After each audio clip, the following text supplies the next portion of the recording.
Imagine the year 1894. The dusty, cracked roads of New Mexico stretch endlessly under a burning sun.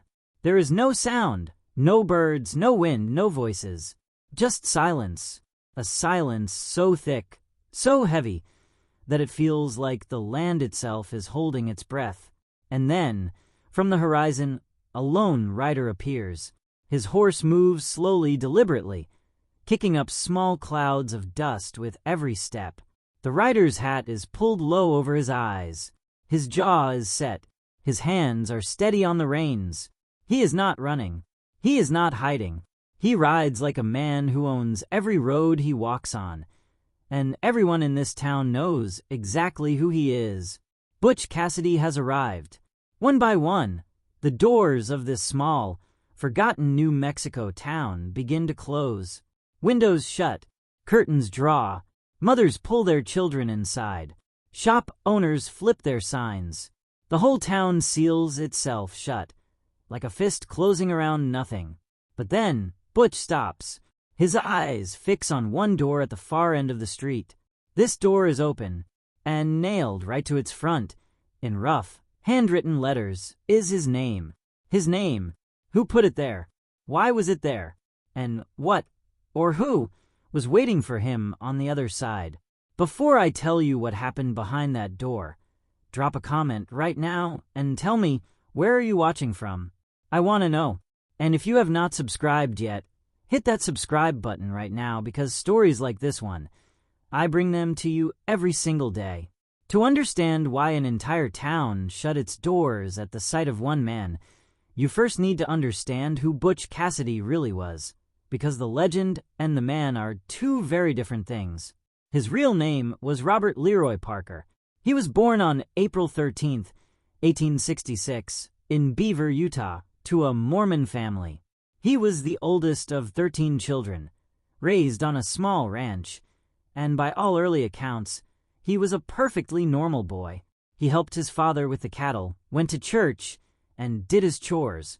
Nothing about young Robert Parker suggested that one day his name would make entire towns freeze with fear. So what changed? As a teenager, Robert fell in with a cattle rustler named Mike Cassidy, a charming, lawless man who became a mentor to the young boy. Robert admired him so much that he eventually took his last name, and from the nickname Butch, which he earned after briefly working in a butcher shop, the legend was born. Robert Leroy Parker disappeared, and Butch Cassidy took his place.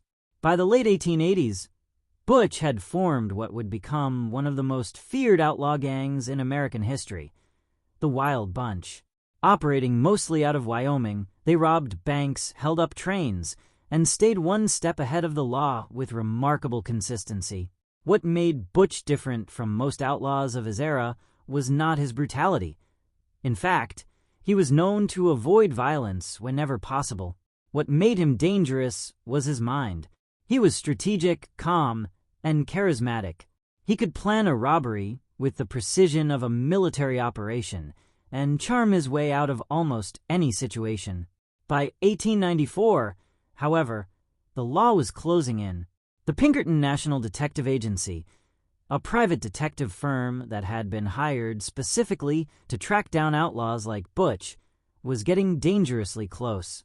Warrants had been issued, rewards were being posted, and Butch Cassidy was doing what he did best, moving, constantly moving, staying ahead of every sheriff, every bounty hunter, and every trap that was being laid for him. That movement brought him to New Mexico, and New Mexico would give him one of the strangest moments of his entire outlaw life. New Mexico in 1894 was not what most people picture when they think of the American West today. It was raw, it was wild, it was, in many places, barely governed at all.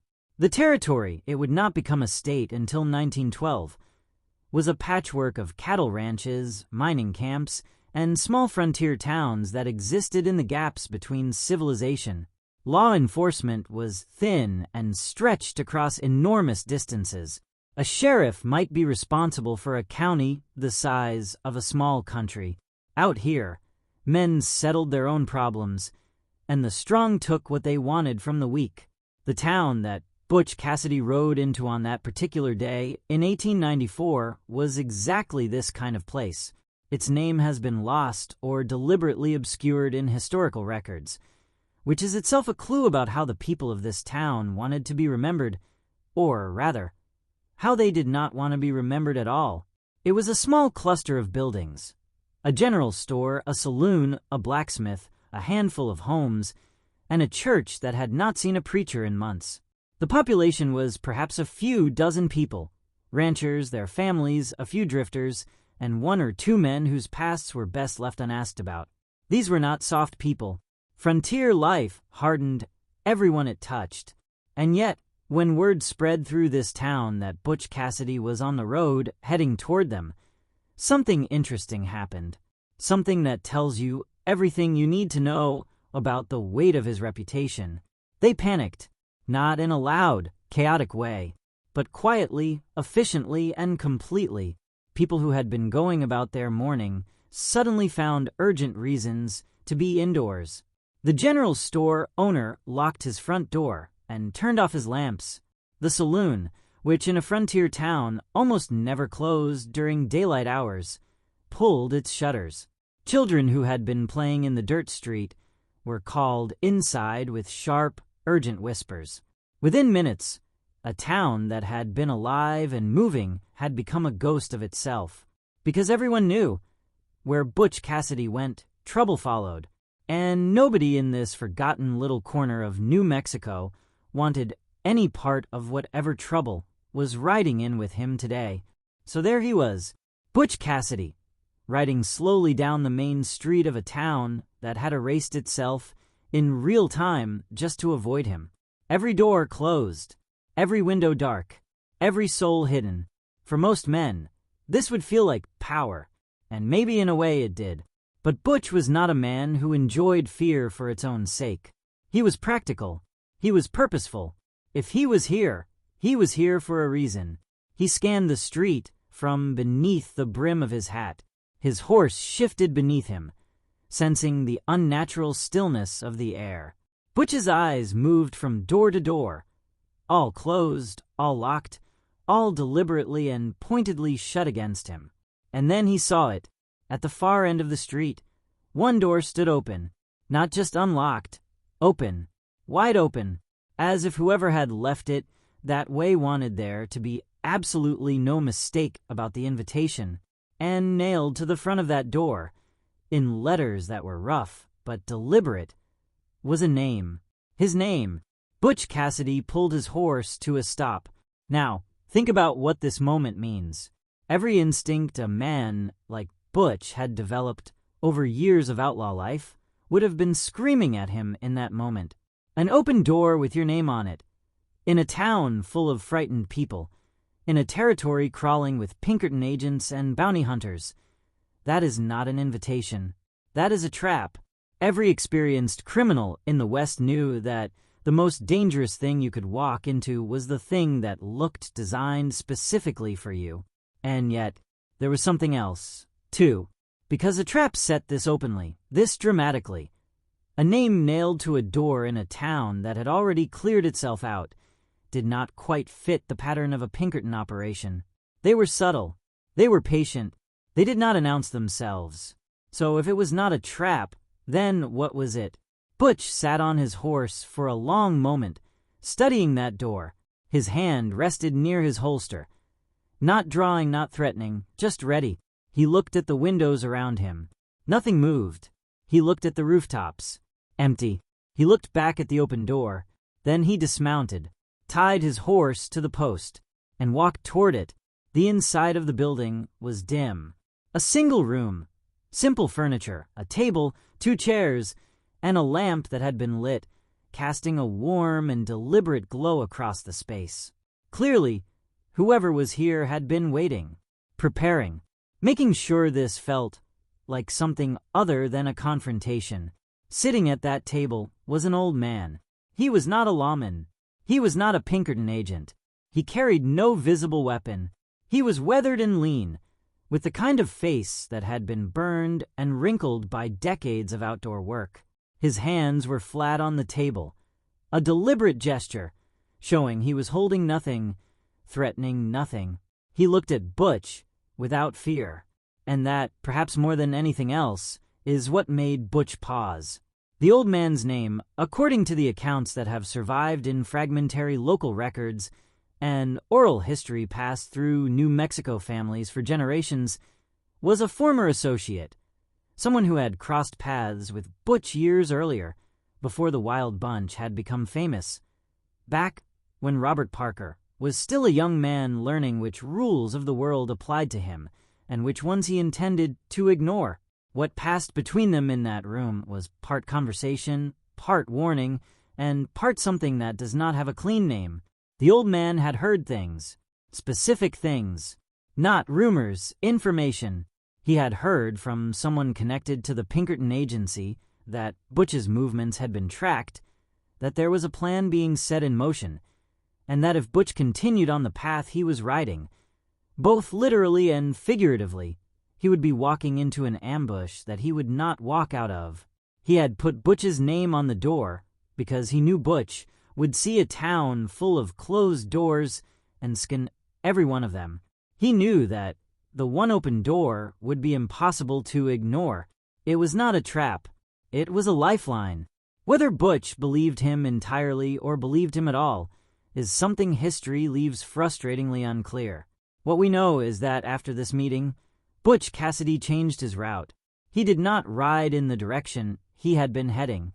He disappeared back into the landscape, dust and silence swallowing him whole, just as the town had been swallowed by its own fear. The old man locked his door after Butch left, and if the rest of the town ever asked him what had happened inside, he apparently said nothing at all. The years after 1894 were some of the most dramatic of Butch Cassidy's career. Whatever he learned or decided in that small New Mexico room, it did not slow him down. If anything, it sharpened him. Through the late 1890s, the Wild Bunch went on a robbery spree that became the stuff of American legend. They hit the San Miguel Valley Bank in Telluride, Colorado. They robbed the Union Pacific train at Wilcox, Wyoming, blowing the safe with dynamite and walking away with tens of thousands of dollars. They struck again and again, always moving, always staying just ahead of the law, but the Pinkertons were getting closer. The agency was now deploying agents specifically dedicated to hunting down Butch and his partner, Harry Alonzo Longabaugh, better known as the Sundance Kid. Wanted posters with their photographs were being circulated. The West was getting smaller. The telegraph and the railroad, the same technologies that had made robbery so lucrative, were also making it increasingly impossible to hide. By 1901, Butch and Sundance made a decision that shocked even people who thought they knew them well. They left America entirely. Along with Sundance's companion Etta Place, they sailed to South America and eventually settled in Patagonia, Argentina, where they genuinely tried, to live as honest ranchers. For a few years, it almost worked, but old habits, old skills, and old desperation eventually pulled them back toward crime. They began robbing banks in Bolivia and Argentina, and then in 1908, in a small town called San Vicente in Bolivia. After robbing a mining company payroll, they were reportedly cornered by Bolivian soldiers. What happened next is one of the great unresolved questions of American history. The official account says both men were killed in the resulting shootout, but no bodies were ever conclusively identified. And in the decades that followed, multiple people came forward, including family members, claiming that Butch Cassidy had survived, returned to the United States, and lived out his old age quietly under a different name. The mystery was never solved, which somehow seems exactly right for a man who spent his whole life making sure no one could quite catch him. The town in New Mexico, that small, forgotten place where every door closed except one, may or may not still exist in any recognizable form today. Small frontier towns lived and died by economics, by water sources, by luck. Many of them simply faded away when the cattle trade shifted or the mines ran dry. But the story did not fade. In New Mexico, particularly in the older communities that sit along the routes Butch Cassidy was known to travel, there are fragments of this story preserved in family oral histories and local lore. The details vary. The old man's name changes, the year shifts slightly, the nature of the warning evolves, but the core of it remains consistent. A rider arrived, a town hid, one door stayed open, and whatever happened inside that room changed something. Historians who specialize in the Wild Bunch era have noted that 1894 represents a curious gap in the documented timeline of Butch Cassidy's movements. There are months where he simply does not appear in any official record. No arrests, no sightings logged by the Pinkertons, no reported robberies directly attributed to him. He was, for a period, genuinely invisible. What was he doing during that time? Where was he going? What was he avoiding? Or who? The New Mexico incident does not answer these questions with certainty. It sits instead in that space between documented history and living legend, a place where the truth is real enough to have left traces, but elusive enough to resist being pinned down entirely. And perhaps that is the most honest way to tell a story like this, because Butch Cassidy was never a man who let himself be fully known. He gave you enough to fascinate you and kept the rest for himself. The open door was his one moment of vulnerability, and even then, we cannot say for certain what it meant or what it changed. We only know that he walked through it, and walked back out again, and kept riding. So what do we make of Butch Cassidy, the man, the myth, the writer who made towns disappear just by appearing on their horizon? He was not a hero in any clean or comfortable sense. He robbed banks. He stole. He operated outside every law that the society around him tried to impose. But he also lived by a code that was, in its own strange way, consistent. He avoided killing. He was loyal to the people who earned his loyalty. And when an old man in a forgotten New Mexico town nailed his name to a door to warn him, he was brave enough or wise enough to walk through it. Was he a villain? Yes. Was he something else too? Absolutely. The most dangerous outlaws are never purely one thing. They are contradictions on horseback, riding through a world that does not quite know what to do with them. And Butch Cassidy, Robert Leroy Parker from Beaver, Utah, was the greatest contradiction the American West ever produced. Here is the question I want to leave you with. If you had been living in that town on that day in 1894, would you have closed your door or opened it? Think about that. And if this story pulled you in the way I think it did, hit that like button. Share this with someone who loves history, and drop a comment telling me what you think was really in that letter or message from the old man. Was it a genuine warning? Was it something else entirely? I want to read every single one of your theories. And if you have not subscribed yet, that button is right there. One tap. Because next time, I am taking you somewhere even darker, even stranger, and even more unbelievable. You do not want to miss it.